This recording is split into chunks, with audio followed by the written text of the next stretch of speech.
السلام عليكم ورحمة الله وبركاته. أخوان، أرجو المشاركة، والله العظيم لا بحثية ولا نعرف البعث، واسأل علينا من عائلتنا لكن ما نعرف البعث. اليوم إذا أجت أنا من أهل السماوة معروف جاولي عبساوي، أول ما أنتخبها أنا وزلامي أنا وعائلتي رغس صدام غصبا علي، صارت مواليد 1976 ما حد يعترف بها، بس يريدني انتخب، مطيني جنسيه ازرب بها الجنسيه العراقيه اللي طانيها بدون راتب، لا اكفل لا راتب لا قطعه ارض. المن مطين انت وعيالك كلهم، كل المسؤولين كلهم جاي ياخذون رواتب هم وعوائلهم، وغير المنح وغير الكذا. 16 سنه ليش خلونا نرجع لصدام الاوليه؟ انتهينا كميه صدام قبل.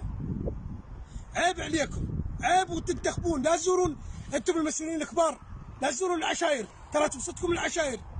اكو شيوخ انذال تتلقاكم، واكو شيوخ ابطال.